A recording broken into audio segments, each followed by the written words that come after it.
Welcome to the Private Practice Survival Guide podcast with your host, Brandon Seigel. I'm a published author, speaker, entrepreneur, and private practice strategist dedicated to transforming the way that healthcare functions. This podcast is all about empowering you to create the change you want to see. Let's dive in. Welcome back to the Private Practice Survival Guide podcast. Thank you for tuning into this episode. We've got a great episode in store. This is our quick tip episode on why private practices get stuck with a toxic workforce. Can you relate? Have you ever had that group where you're like, oh my gosh, everything is going well. And you're like, I got the best team and everything's wonderful. And then one day someone puts in their notice. And all of a sudden, within 1 month, half your workforce leaves. Guess what? That's a sign that you had a toxic workforce.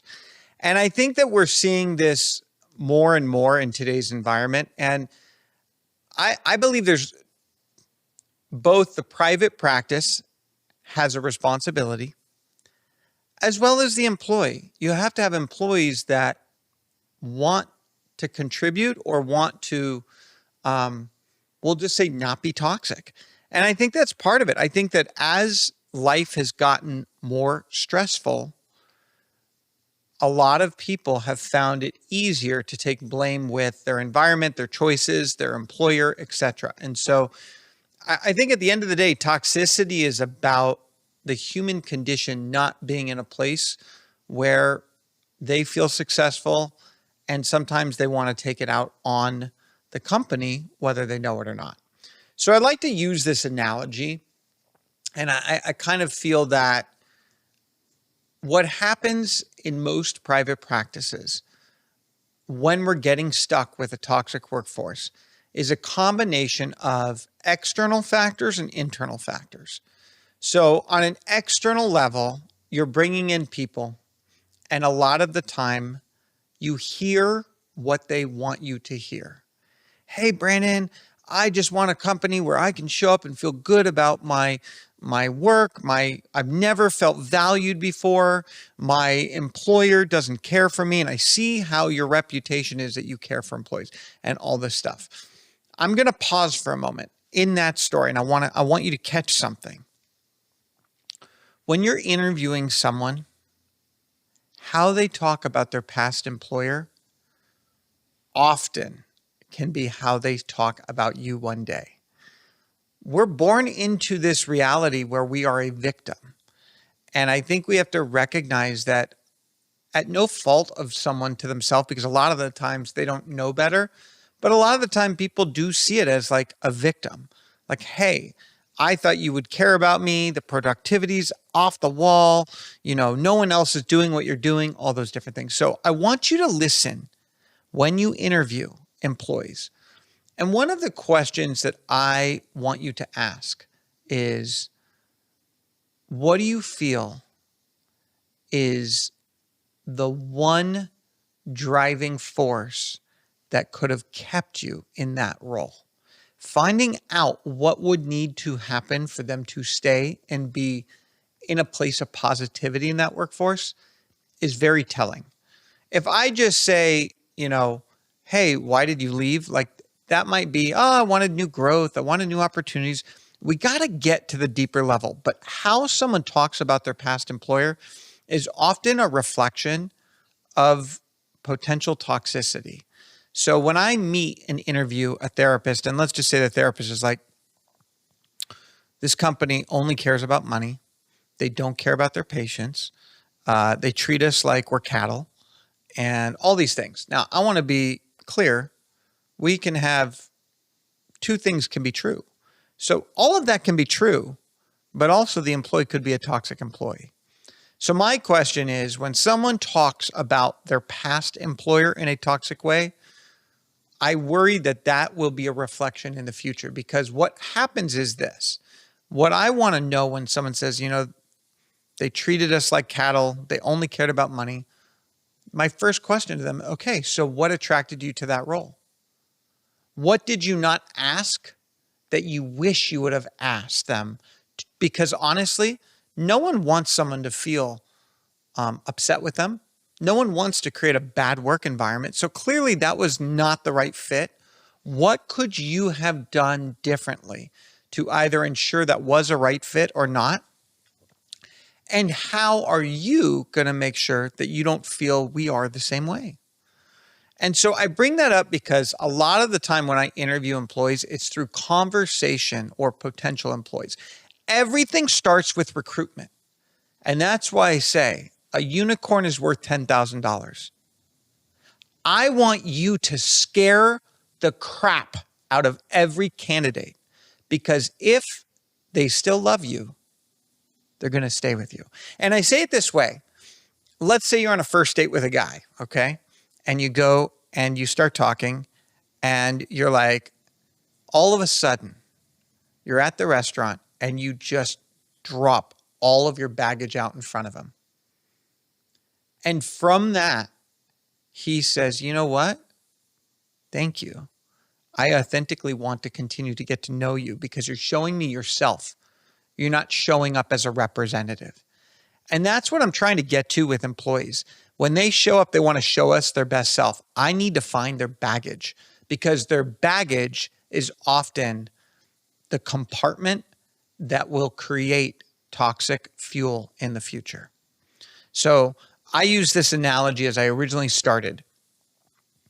What would happen if I took a jar, a bottle of Tabasco sauce, and I went to your house right now and I poured that Tabasco sauce in your water system? Would you immediately know that Tabasco sauce got poured in your water system? The answer is no. And it actually might take weeks or months before all of a sudden you're like, something's wrong with the water. Are you tasting that? And it might be 6 months before you recognize that your water is tainted. But here's the problem. Now you've had 6 months of truly that Tabasco sauce breeding itself in your water. And guess what? You're going to have to flush every ounce of water out of your storage system so that you can create uncontaminated or non-contaminated water.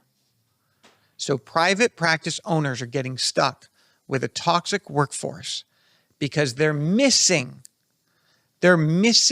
resentment from the employee.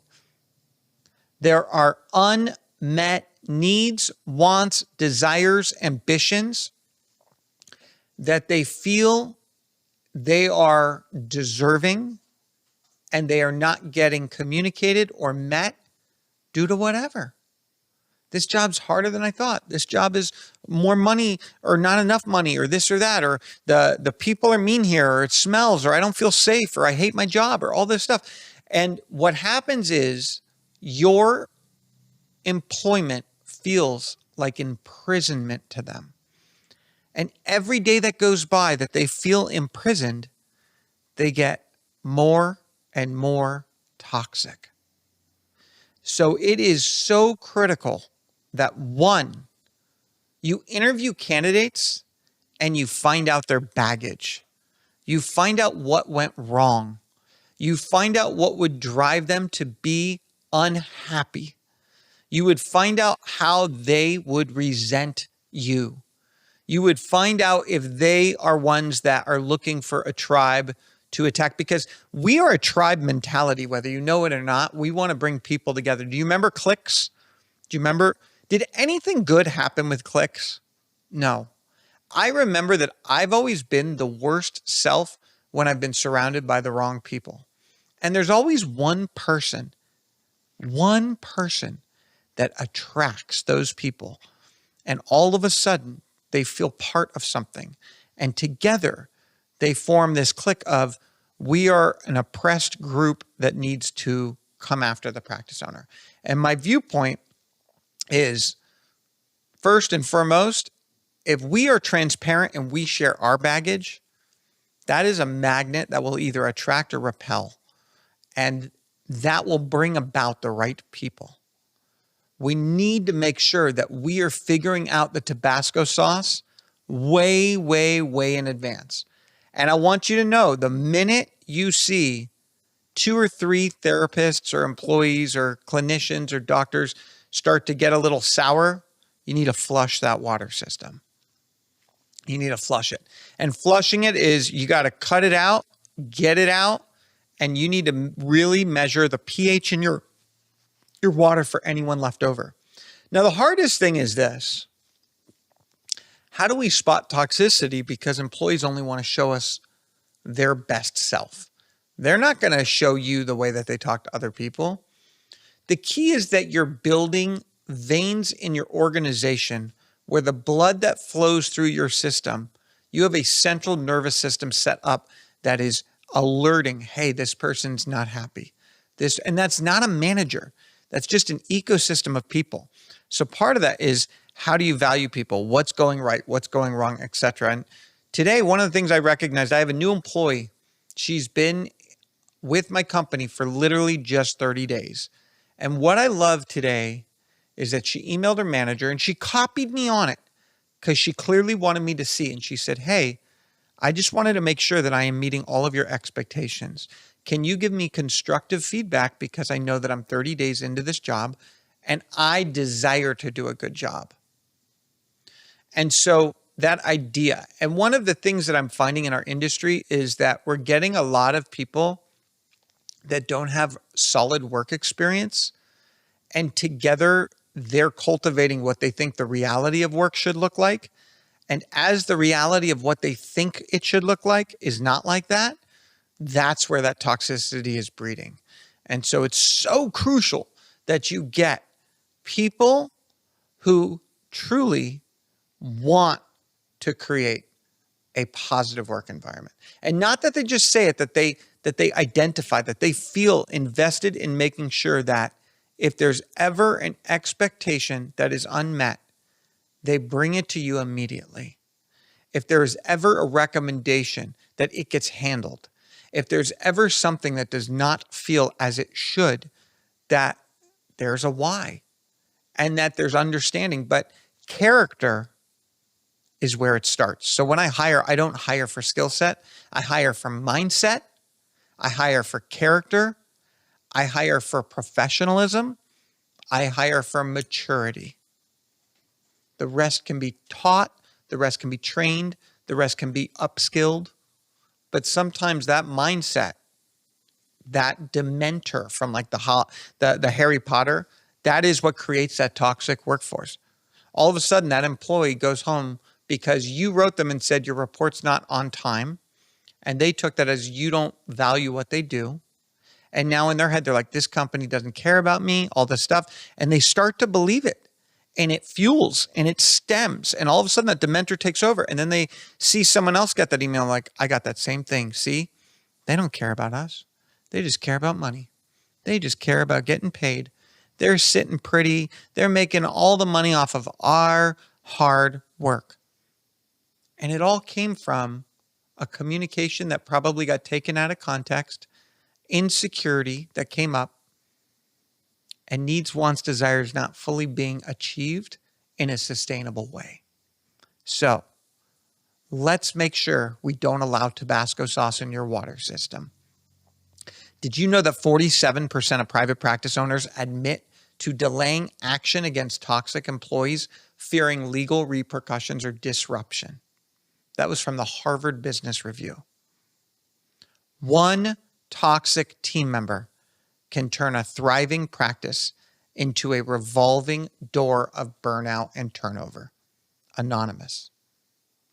Thank you for tuning in to this episode of the Quick Tips with the Private Practice Survival Guide podcast.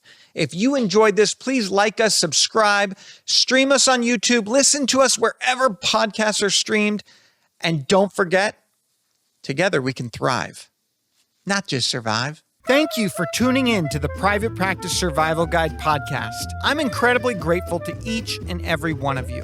Exciting news. We're now available everywhere from Spotify to Apple Podcasts to YouTube or anywhere you like to listen to your podcasts.